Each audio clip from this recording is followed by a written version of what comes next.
unmute us, and I'm going to press a button. Da-da-da-da. There we all are. Yay! I think that's the first time I've pulled that off. Done it properly. Yay! Hello. This is me, Nathan Wrigley, in the top left-hand corner, and I'm here with WP Builds, but I'm also here with Hold on. I'm going to get this right because I'm going to look at what's in the background. Yes, over there is Paul Lacey. How you doing, Paul? Tell us about yourself and what you do, where you're from. Yeah, just got back from the pub. Oh no! Sorry, meeting.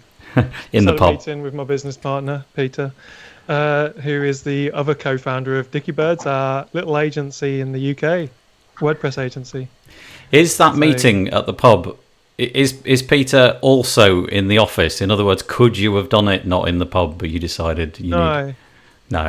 So it's impossible. Yeah. Like, there's just not enough room in here for two people. No, at least with our egos, anyway. Yeah. So we had to meet in a public place. Yeah. Let's see your hat. Come on, show us the logo. There you go, branded. That's it. Every week a different cap, or so it seems. Yeah. They get dirty, you know. They get dirty, so you have to change them after a while. They do on your head. And here, down below me in the live, at least anyway, is Pete Everett. Hello, Pete. Tell us about yourself. Hi mate, how's it going? It's good to be here. My name's Pete Everett, as you just said, and I run an agency called So Digital. We're based in Sheffield in the UK, so not too far away from Paul, sort of halfway between Paul and Nathan, really, I suppose, geographically. And I also run a podcast called the Marketing Development Podcast, and I run some courses and online resources and that kind of thing through the Marketing Development Academy. That's about me. Very nice. Thank you very much. And last, but by absolutely no means least, and I'm totally nailing it. Look, there it is. Got it right. Is Jim Galliano. Jim's in North America, so it must be stupid o'clock where Jim is. Well, it's about 9:30 here. I'm halfway down the state of Florida, right by the Gulf of Mexico, and so it's about 9:30 here. Anyway, I've been in the agency business for 21 years now, and I've done just about everything you can think of online during that time. And I do everything from consulting, marketing plans, website development, web hosting, publicity. And now I have a podcast that I've been doing for 2 years that I really enjoy doing because it's put me in contact with a lot of people that I probably wouldn't have otherwise been in contact with. So nice. That's my story. That's a good story. Hey Jim, on a completely unrelated to anything WordPress thing, did the recent hurricane did that a big thing for you? Did it matter at your side of Florida or? No, not at all. On the other side of the state, there were wind gusts up to about 40 miles an hour. Okay. But that was about it. I've been through a lot of them, so I know kind of to wait to a certain time before panicking or anything like that. But it can be pretty intense when a hurricane is going over your location. The sounds that you hear in your home are like there's a war happening outside. Wow. And you just kind of hunkered down. Yeah. It can be pretty intense. Oh, well, I'm glad that it avoided you, at least, anyway. That's good news. I should probably say, I'm going to put my screen on if that's all right. Let's see if it comes on. Yay, there we go. Great. So what we're going to do today is talk about the news, which I released this morning. What you do to find it, you go to, where are we? Archives. News archive just there. Somebody had a great big lorry drive right past their front door just then. It was very loud. And we're on number 79, which I will open up in a new tab. But before we do that, quick self-promotion-y bit, if that's all right. We've got a webinar coming up with Andre Gagnon from Project Huddle. It's happening this Thursday. He's going to tell you all about his latest updates, plus how Project Huddle works to enable you to get feedback from your clients. So go click that blue button if you want to join in. If you don't want to join in and just get a replay, click the blue button and sign up anyway. But this is really what we're here for. We're going to talk about the WordPress weekly news, and we're going to start now. We have this little Google Doc, and each week I encourage the guests to take ownership of a story. And the first one nobody did, so I'm going to do it. It's WordPress 5.2.3 security and maintenance release. It's not very exciting, frankly. Basically, we have a security and maintenance release. There was this stuff, normally it's quite long and complicated, but not really. It was 29 fixes and enhancements, but there was a fair bit of security stuff in there, which we might get to further down. So really, that's all I'm going to say. Just go and get yourself updated. If you've got any client websites not updated, go and sort them out straight away. It's important that you do that. Okay, and the next one is this article entitled WordPress 5.3, and it's over on, let's have a look, where is it? It's over on the Search Engine Journal, plus I got another link down there as well. And who's taking this one? This one looks like it might be done by Pete. Pete, do you want to take this one? Well, I figured as it was an SEO thing, I best put my hat in the ring on that one. Okay. So basically, with WordPress 5.3, they're going to change the way that WordPress, particularly no indexes content on the website. So we know that you've within your settings in WordPress, you've got your do not or discourage search engines to index this site tick box. What that technically does so far, up to 5.2.3, is it will add a line in your robots.txt file, which on the whole does give a reasonably good result and stops Google in particular, or the major search engines, from indexing the website. However, it's not the most reliable way of doing it. So what they're doing with 5.3 is they will be changing the function of that tick box so that it will add a meta rule into the WP head, basically, right. Which is a far more reliable way of not indexing websites. So that's kind of it. Yeah, that's perfect. I didn't kind of realize that Google was still, I knew obviously is able to index. It can index whatever it jolly well pleases, but I didn't realize that they were still sort of scraping data off those pages. My incorrect assumption was that kind of, as soon as they saw the robot.txt file, they would just politely leave and shut the door behind them and scrape nothing.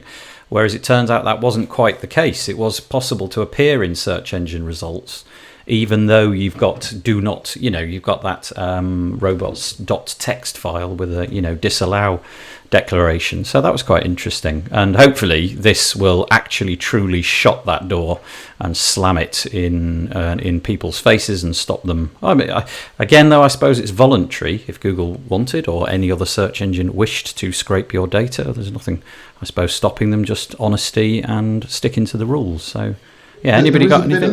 Can I just clarify? I think one of the biggest issues with the former way of doing things was that you'd often get like the home page indexing, and then the rest of the site would be blocked. So that was kind of the main error that people were getting, was they'd still get either a blank home page, and it would just have no data in the meta description sort of field. So it was creating a number of blank erroneous results. Hence the change to a more reliable way of doing it. Okay. That's good. Thank you for, anyway, sort of clarifying that. There are two articles linked in on that post. One of them is the one that you saw from the Search Engine Journal, and the other one, which is just in the hyperlink, was the WP Tavern version of events. And let's have a quick look. Let's have a look at my screen. What was the next article that we were coming up against? It was this one, which I think is going to be taken by the Right Reverend Paul Lacey. Anders Norén to design 2020 default theme, shipping in WordPress 5.3. Apparently, he's already kind of got some version of it out and about. But Paul, do you want to tell us about this? Yeah, I really like this one. This is community-based news item. So this chap Anders Norén is working with two other people, Ian Bellinger, yeah, and Carolina Nymark are also helping on it. But can you imagine? So what this guy's job he's been tasked to do is to ship the 2020 default theme that is there as soon as anybody installs WordPress. So can you imagine the feeling of that responsibility, and to create something that works for people, and everyone will be like, yeah, I didn't like 2019, or I did like 2020. The personal responsibility must be pretty amazing. I mean, I say from I've managed to wrangle myself into getting involved in some WordPress projects myself, and it's always scary when those things go out and someone either likes it or doesn't. But this is massive. Yeah. So I love this guy's work, and he does have a couple of themes that some people are speculating might be the basis of it. But I reckon that he's probably just going to start a completely new design for it. That's what I definitely do. I think most designers, developers get to the end of a project and they're already thinking about what's wrong with what they just finished. So I think that, given the opportunity, he's probably going to come up with something new. It's going to be very block editor based, I imagine. And according to the article, Matt Medeiros is pretty happy about it, because he uses apparently this guy's theme called Chaplin, which is a really nice Gutenberg-based theme that I think we've talked about on this show before. Yeah, we have. Yeah. He's come up before. So well done to Anders. What an achievement! It's nice. Get your name in history as one of the people who designed one of the themes that ships with WordPress. Amazing. Yeah. It'd be interesting to see what capabilities Gutenberg finally can bring with a default theme. I'm sort of starting to glimpse in my own work where the possibilities for Gutenberg are, and I'm glad that's happened within a year of it being released. And so hopefully a nice default theme with a few default things that we can play with and enjoy will be good. Right, let's have a little look. Unless anybody's got anything to add onto that, I will. I was just going to say, how, I mean, the number of us that started with WordPress development, that started with hacking about with their default theme, and the number of client websites you get, and it's a hacked version of 2016, because that was kind of one of the last main releases of WP, and of course, this is the first one with Gutenberg. So is this the new 2016 theme? For the next 7 or 8 years, are we going to be seeing hacked versions of 2020? Yeah, watch this space. That's, yeah. Nathan, what you said about, where you are with it, I kind of feel like I'm watching you drive off on the bus and I'm catching the next bus behind you. I missed the bus that you're on, so I'm a little bit behind with, do I feel comfortable with it? Do I like it? What's my opinion on it? I think a lot of people are, trailing behind. Yeah, I think so. I mean, I think a lot of people are just simply not using it. Because I'm now getting into more creation of literally content, which includes, audio players and text and a few images. It kind of does fit pretty well. But I haven't got to the point yet where I would put my whole site on it. I'm still using page builders for creating templates and things like that. It just doesn't seem quite. I mean, clearly it's not capable of doing that all by itself yet, but we'll see. Okay, the next one then is here. We've got the community section coming up, and the first one is all about WP Governance Project. I think I'm going to lead this one myself. Yeah, it looks like I am. And this is over on WP Tavern. Now, I don't know if you remember, I believe that this was about WordCamp US last year when it was announced that Gutenberg was going to be a thing. There was a lot of hoo-ha and people getting quite upset about the model that WordPress has, this idea of the benevolent dictator for life model, in which Matt Mullenweg and his entourage get to basically make all the decisions ultimately. And so a project was started shortly after that by Rachel Cherry and Morten Rand Hendrickson. And their idea was to really explore what that governance model for WordPress looked like. But they've both decided that this project, for them at least, has run its course. They're absolutely not saying the project has run its course. What they're saying is they've set it up, they've got the ball rolling, and they're now going to step away and let other people take it on. They also, as the article goes on, they go on to make the point that it felt a little bit like it was misunderstood at the beginning what the project's aims were. This is it here. It wasn't ever intended that this was to boot Matt out or to somehow wrestle the jobs away from those who currently have those roles. But it seems that a lot of people joined with assuming that was in fact the case. So anyway, they've stepped down, but the project is alive and kicking, and I just think it's quite an interesting thing. To be honest with you, I don't really have an issue with the model that we've got at the moment. I think Matt, on the whole, makes really quite remarkably sensible decisions. There was just this furore around Gutenberg, which, as time has gone on, we've all noticed that the sky didn't fall in and so on. But still, I suppose it left a bitter taste in many people's mouths. So that's the news around that. Anyway, anybody want to chip in on that, or are you all happy for me to press on? It took me a while to understand what this project was about, whether it was like an official thing or not. I'm particularly poor at anything to do with politics anyway, and it felt like that there was tons of politics going on in here and stuff, and so it must be a very tough thing to do. And I imagine that they set out with really good goals and everything, but sometimes you realize you can only take something so far, and I think that's good that they've done that hard work and made a difference and everything, and I don't know if anyone will pick this up.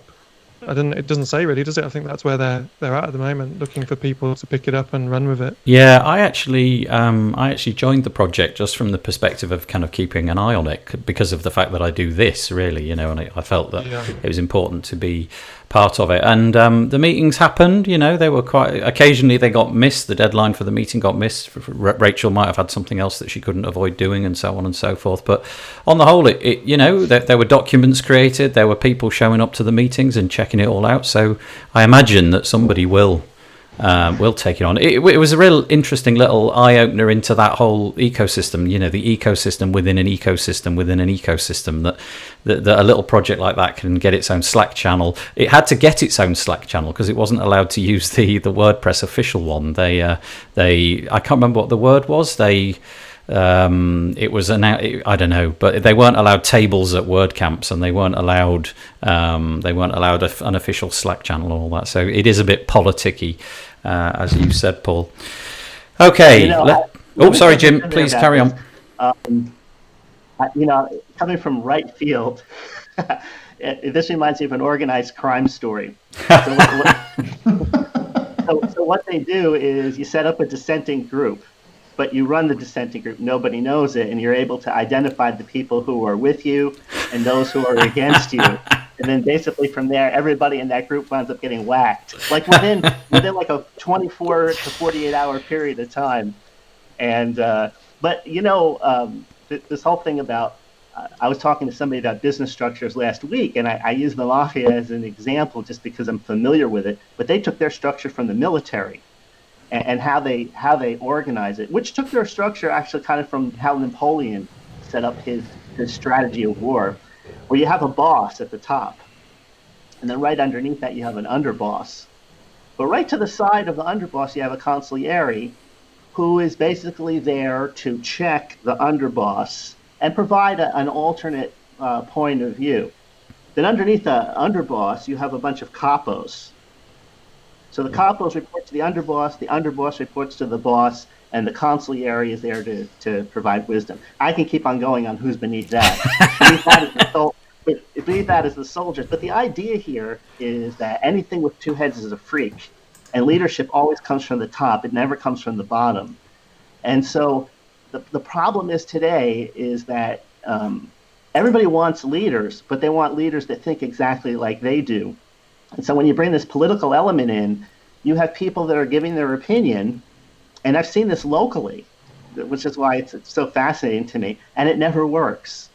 Because everybody wants to have what their passion is or what they're excited about in the project. And if the leader tries to make everybody happy, what you wind up is with a muddled version of the end result in which no one's happy. And we see that happening in politics a lot.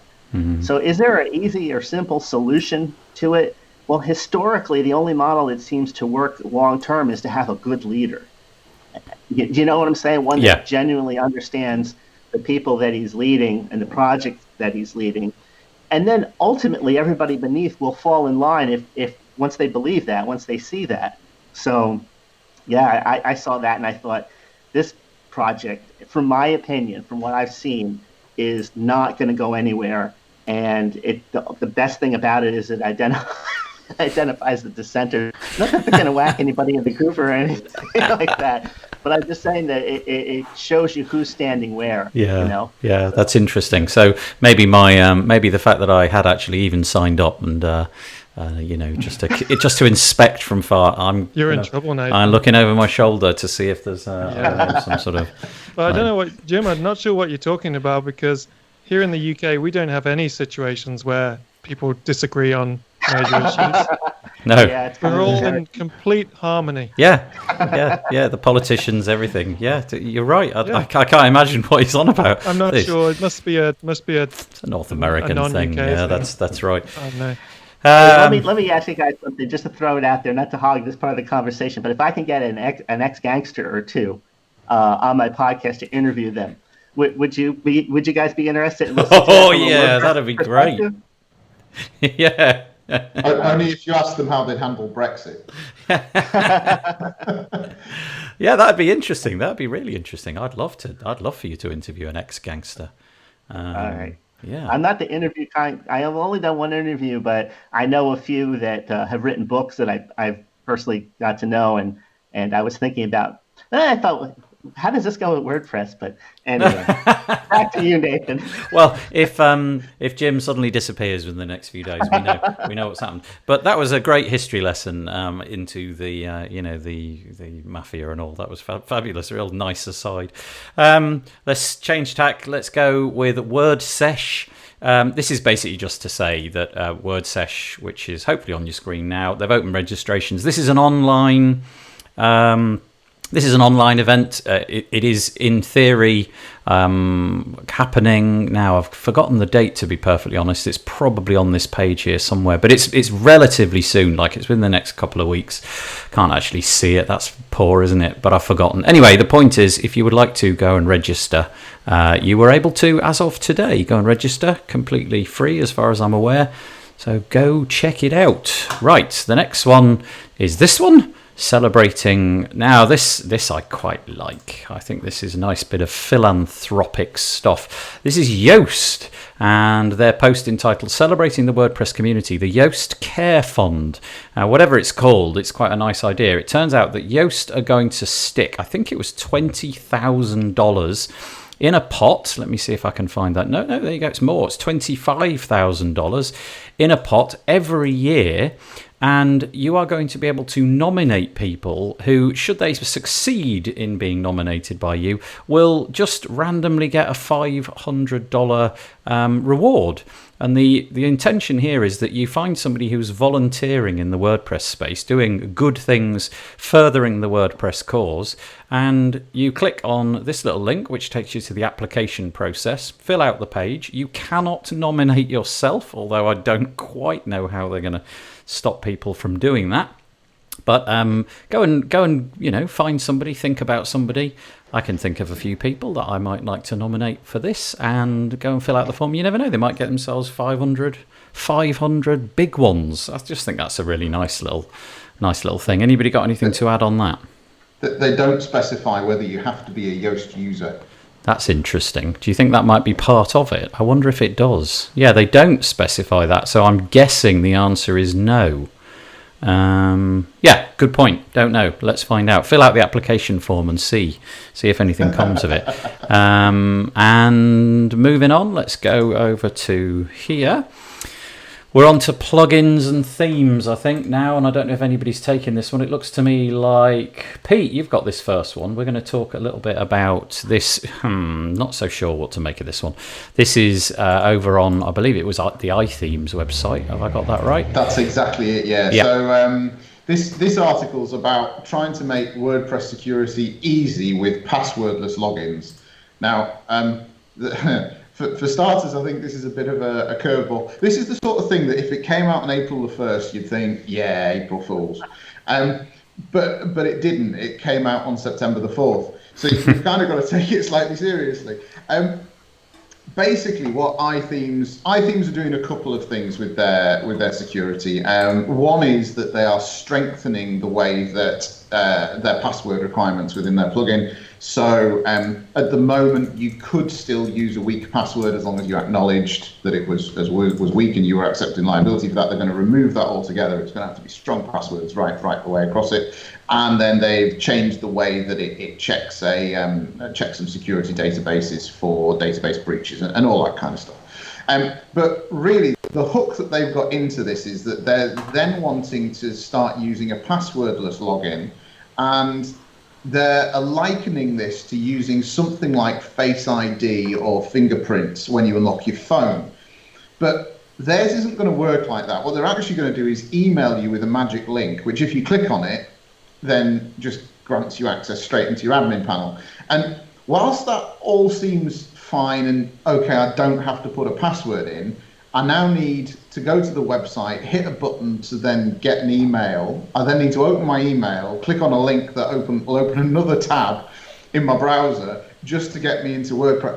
I mean, I use something called LastPass, and it just remembers my passwords. So I don't quite see how this one's going to work. But that's the gist of the article anyway. Yeah, it's really interesting. My thoughts on this are that internet security and convenience are the polar opposites. Like convenience cannot be secure and secure cannot be convenient. It needs to be blooming awkward in order to make it secure, until a technology comes along which achieves that. But so far, no. And I agree with you. I use LastPass and it populates the fields. I then use the old mobile phone with Google Authenticator, which is actually an iThemes thing. And you get the one-time code, which recycles every 30 seconds.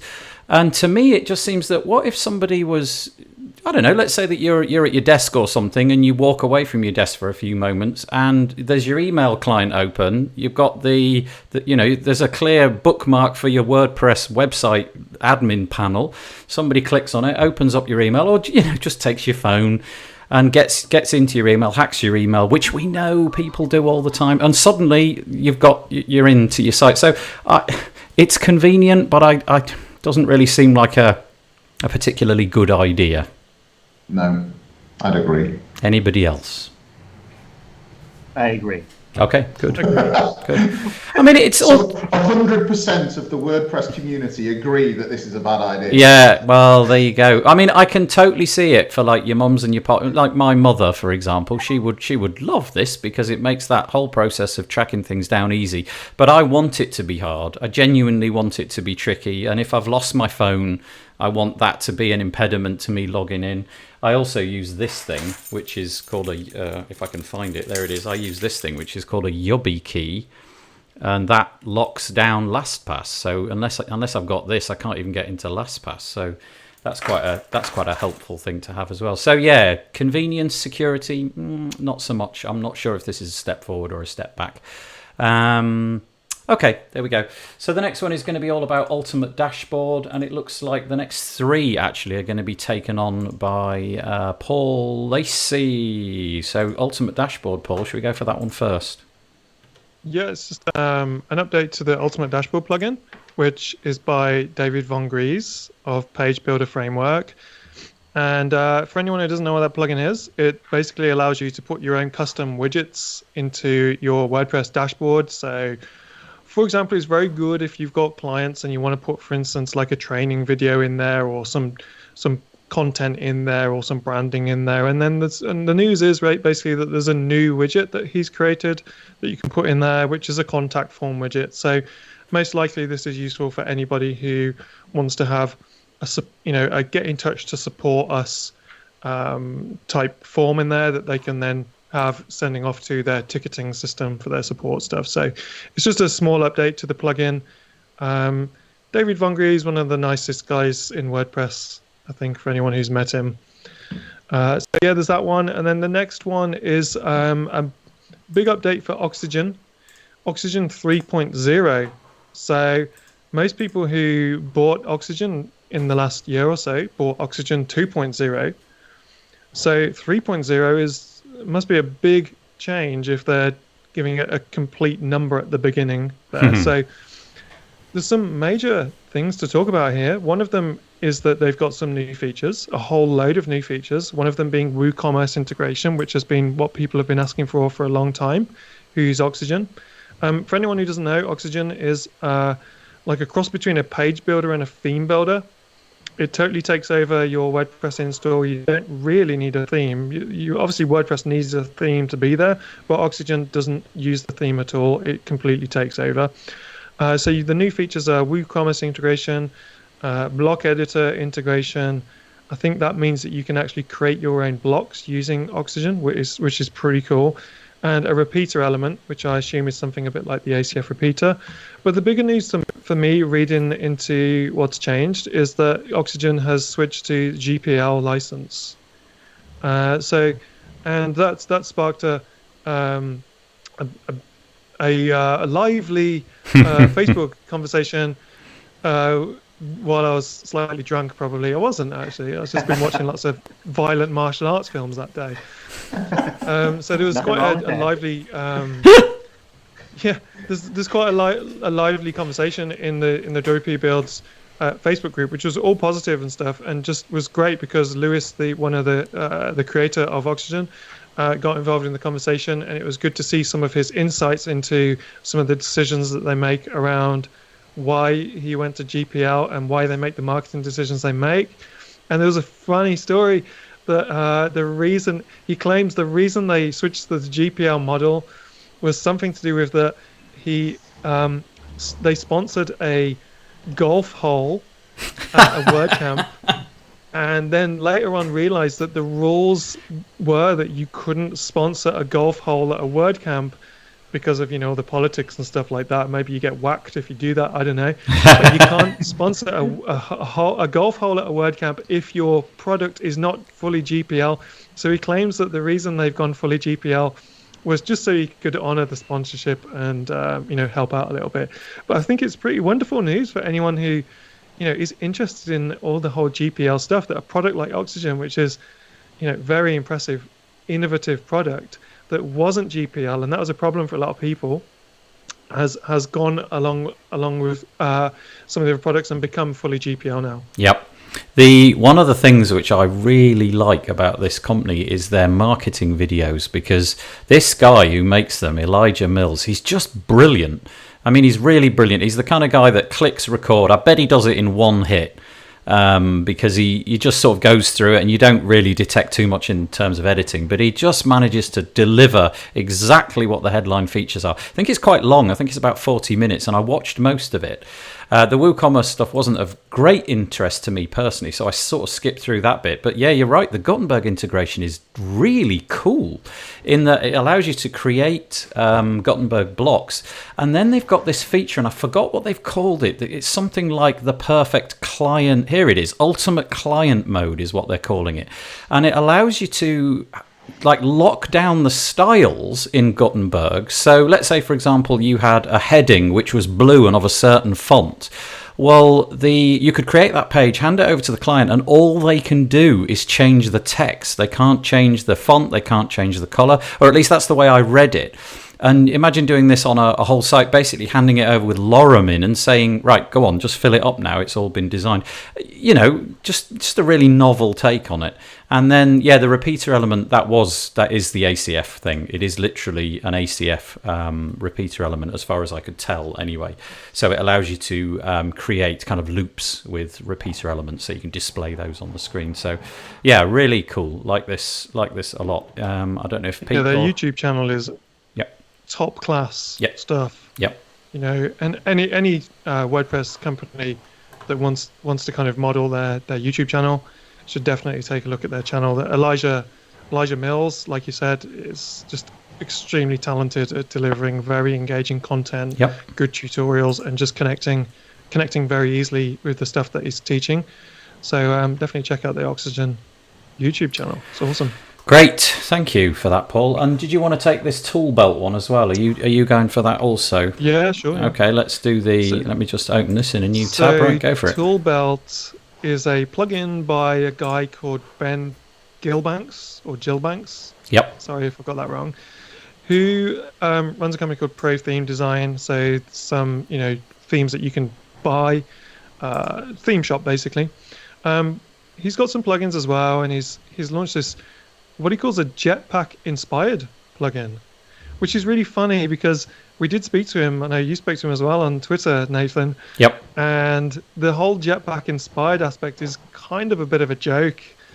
It's a bit of a dig at the fact that Jetpack is a plugin that does try and draw you in to everything everyone knows about Jetpack is that it tries to funnel you to its paid products, and that nobody really knows how much bloat there is or there isn't.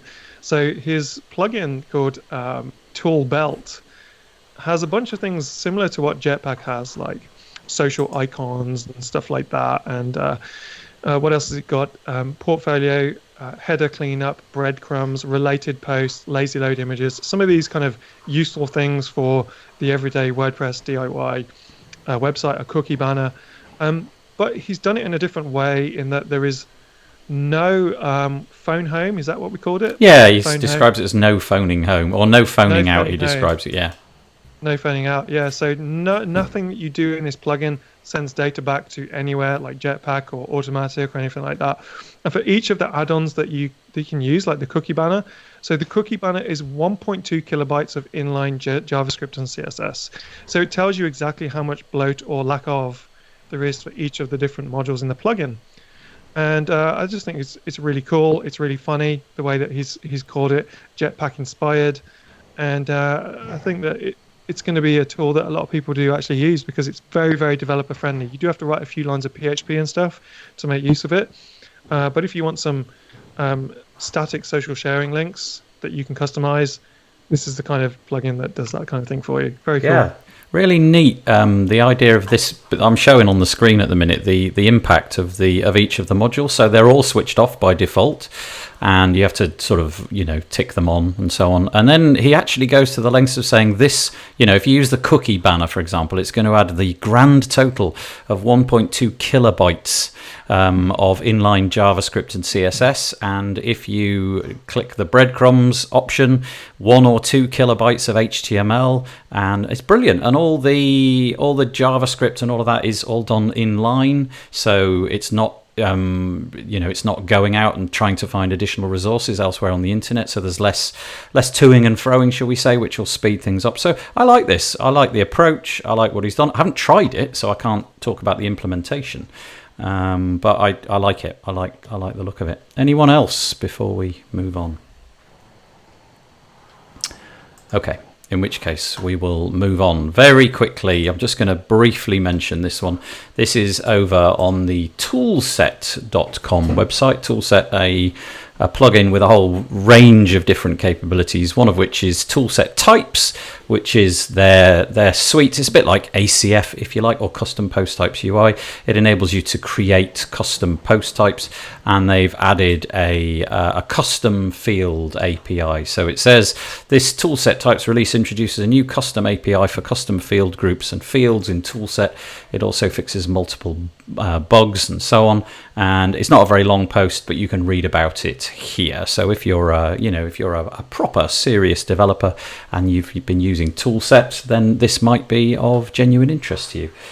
Let's have a look. The last one that I've got in the plugin section is on the Elementor blog, and this is, as promised, the guys over at Elementor said that they would do this, and it would appear that they're sticking to their promise. They are going to release these monthly template kits, and we've got a nice one here called Beautiful. The article's entitled Build a Beautiful Fitness Website.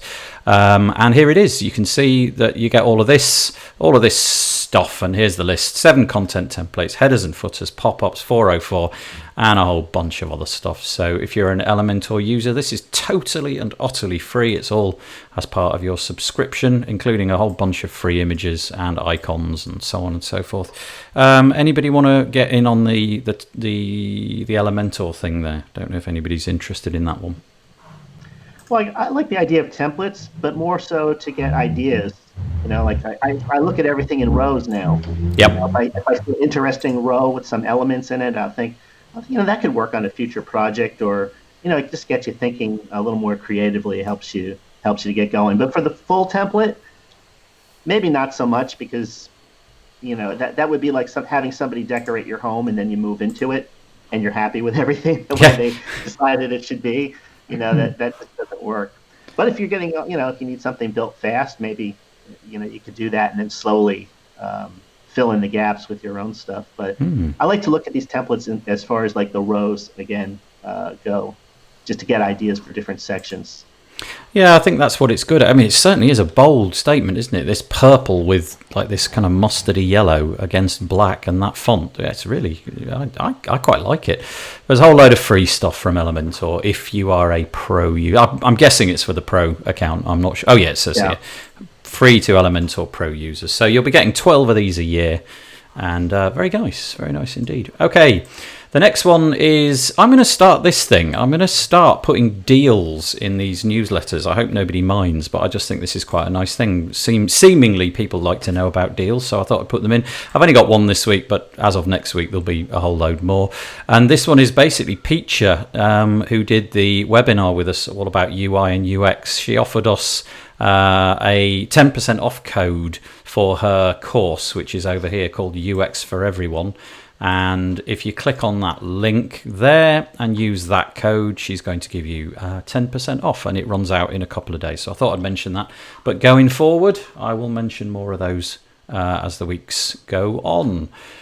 All right, the next one is a couple of light touches on security. We know that we're not going to do this in a sort of heavy-handed way. We don't have the time or probably the expertise to do this. But there's the WordFence 5.2.3 release schedule. They took it to pieces. There was loads of these XSS vulnerabilities. I think there were like 9 or 12 or something. So there were absolutely loads. So definitely go and get your site updated. But this WordFence article lists all the problems that they found. And over here, there's something from Sophos, all about WordPress sites being backdoored with rogue admin users. And again, just go have a quick read. And that's all I've got for the security section this week. WP Build stuff we did. Did anybody, I don't know if anybody had a chance to actually listen to this podcast. This was really a cool idea. This was a guy called Kin Ko who came on our podcast. I met him at WordCamp in Manchester. And he's got this thing called the Like Coin, right? And the idea is that, okay, so we're all putting content out, and to some extent people would like to monetize that content. And so there's a billion ways that you can do that. You could put ads on your content, you could put a paywall on your content, you could, you could have what's it called, like a donate button or something like that.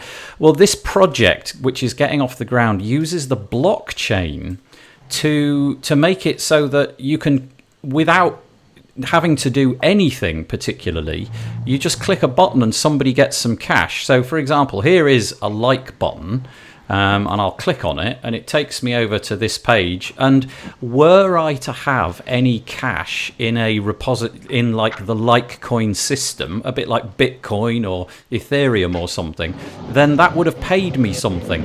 And what's even cleverer is, let's say that I give myself a monthly budget of $10, and that $10 I'm going to share throughout the internet.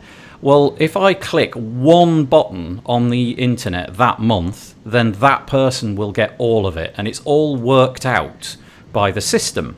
If I do 2 clicks, 2 people will get $5. If I do 10 clicks, 10 people will get $1, and so on. So I just thought this was such an interesting notion. Goodness knows if it'll take off. But what a great idea. Anybody? No. Okay. It's very cool. It reminds is. me of Black Mirror. What's Black Mirror? Oh, yeah. But it's kind of nicer, but it's the beginning of that. I'm just looking at it now because there's a link on the article where you can send Dopey Builds some like money. And, the problem, as with all these things, is the traction. If it gets no traction, it's a pointless enterprise, because unless people sign up and deposit money and all of that kind of thing, then it'll absolutely lead to nothing. But it kind of strikes me as, What a novel way of doing it. You know, you don't have to think. You've decided I'm going to do $10 on the internet every month, and it just takes you $10 out your account, and then you just click. You just go around clicking, and anywhere you find worthy content, you just press the button, and you press it twice or 3 times if you think it's really good.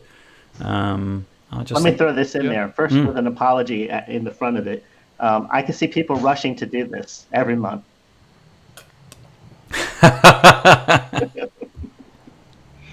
Yeah, that was the other question I had. Like, how do I stop like, you know, fraud and all that kind of stuff? But I suppose at the end of the day, if I want to pay myself some money, that's all I've got. I can just click. You have to include like a little browser extension. There's lots of security involved in setting it all up. But anyway, interesting little project. That's all I've got to say about that.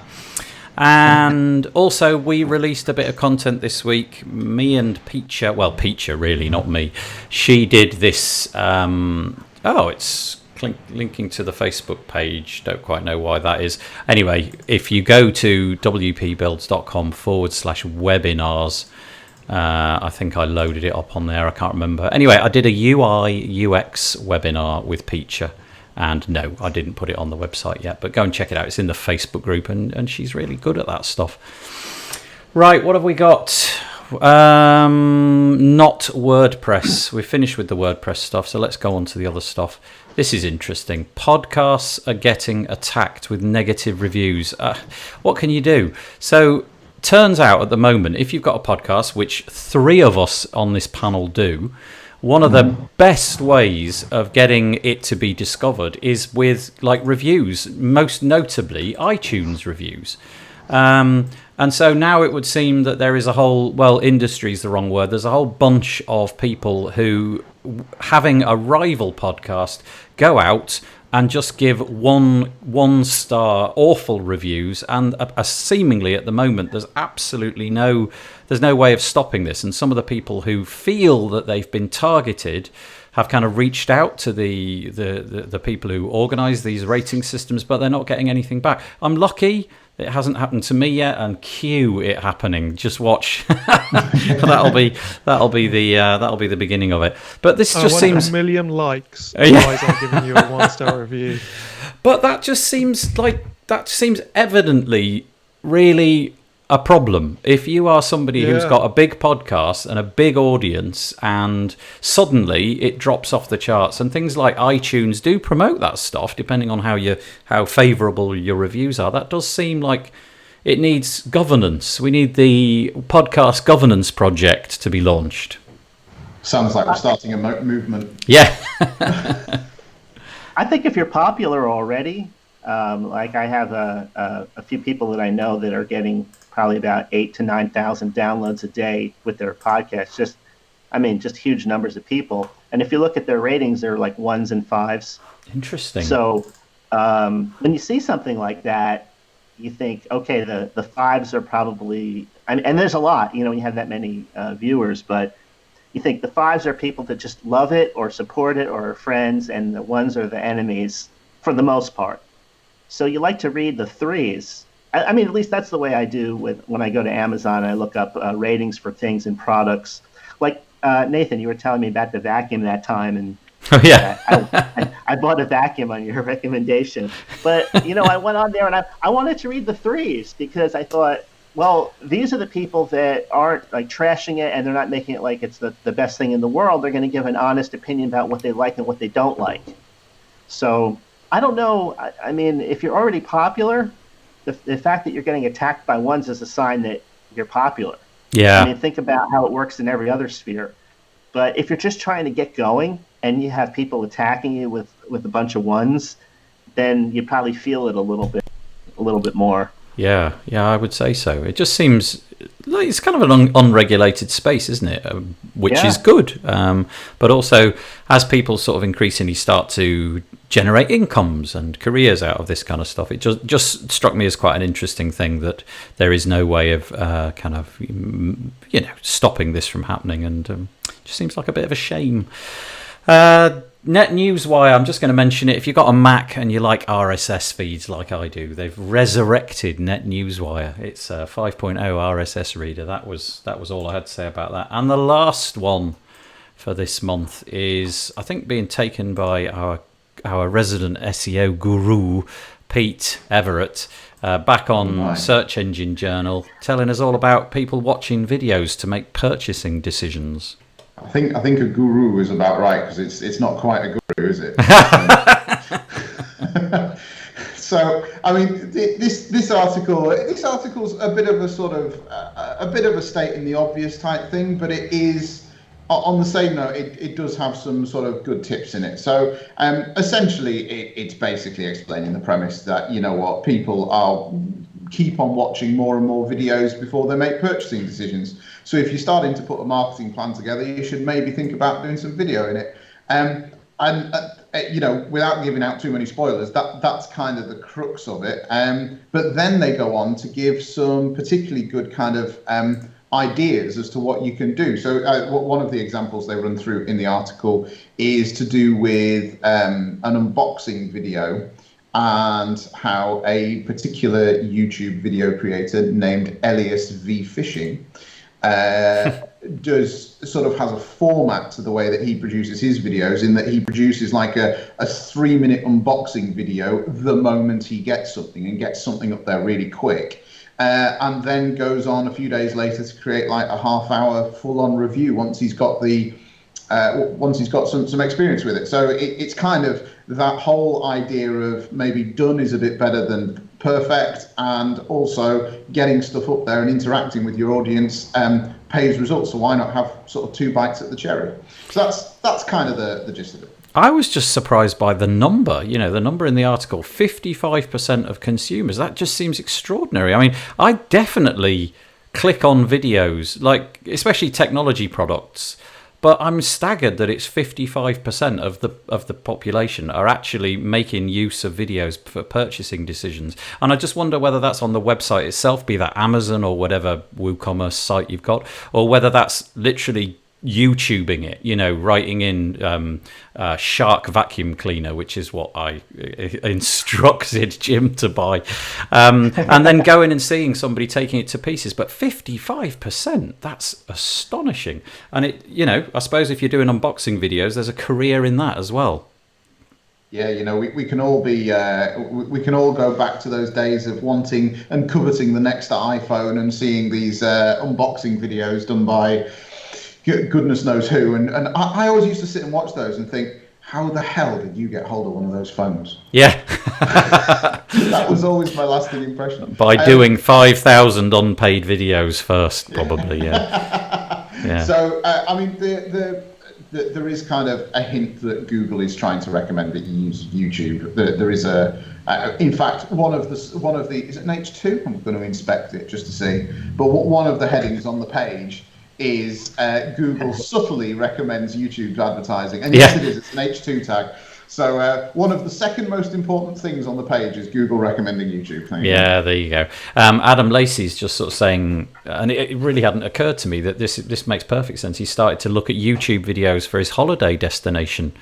That really seems eminently sensible, especially if you're going to go somewhere on holiday. But I can't see myself being in that 55% for most of what I buy. But for tech stuff, definitely. For plugins, things like that, definitely. So yeah, go make videos, everybody. That's all I got. That's it. That is the news. Anybody want to... Now, last week, or a couple of weeks ago, we started this thing at the end where you're basically allowed to say what you like. But, what you're doing this week, what book are you reading? What are you, you're getting your hair cut, any of that stuff. Let's go round in order. Lacey, what's happening this week? Yeah, so I'm going to take it quite easy this week because I had this thing called a visual aura migraine on Friday, which means that you see funny lights and zigzags in your vision, and it was very scary. And I thought I was a goner, and I called an ambulance and went to hospital on Friday. But it turns out it was really, it was just a migraine. Did you? You didn't swallow by accident, by any chance, a small, tiny rectangle of paper? About the size of your fingernail. Yeah, like an emoji. Yeah, it was like an emoji stamp. Okay. I think I got the answer. So I'm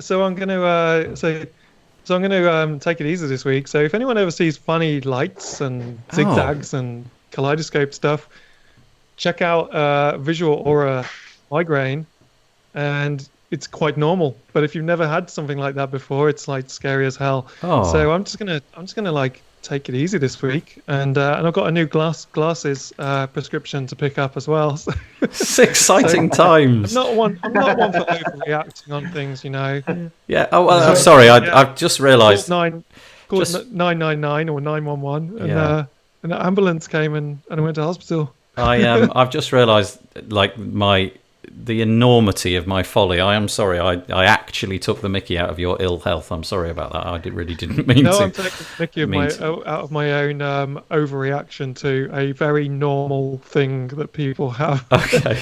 But I've never had one before. Oh. And I think it's just sometimes you should just slow down a little bit and just chill out a bit. Yeah. From time to time. So that was maybe my eyes or my body saying, get some sleep. So that's what I'm going to try and do this week. I'm just going to chill out and watch some films and do a little bit of work. And as I said, I was at the pub earlier. That was a meeting. So more of that stuff.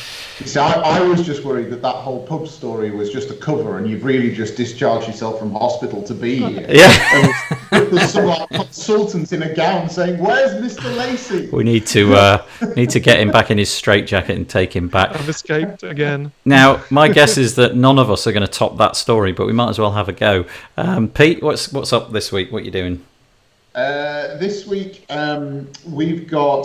Funnily enough, I've got a glasses prescription to pick up as well this week, so I might see you at the optician, Paul. But the or not if the prescription doesn't work. Well, actually, the funny story is on this one is that this is the second version of these glasses that I'm getting, because the optician that saw me first time round, they had to add like 2.5% or something, 2.5 degrees to the cylinder calculation, and they went the wrong way. So rather than being 2.5 degrees better, it went to being 5 degrees worse, if you see what I mean. Yeah. So these glasses I ordered on August the 3rd, and I'm still waiting for them to arrive. Anyway, there we go. Despite that, we're doing a tender this week. That's kind of my main piece of work for the agency at any rate. We don't do a lot of tenders. We do them occasionally, and one's come up that we've decided that we're going to go for. So it's quite cool, really, because it means that our agency, we can work in silos a little bit. We're spread out across the UK, so we all work remotely. And by doing a piece of work like this, it means that we do have those times of collaboration, and we do put the plan together, and all of a sudden we feel a bit more like a team. So that's what I'm getting on with work-wise, anyway. Nice, thanks a lot. So this is now becoming the medical eye emergency podcast. And Jim, have you got any eye-related contact lens prescription sunglasses news for us for this week? No. One exciting bit of news is I did get my hair cut yesterday. And, so that was nice. And my dad's birthday is on September 11th, so we're taking him out.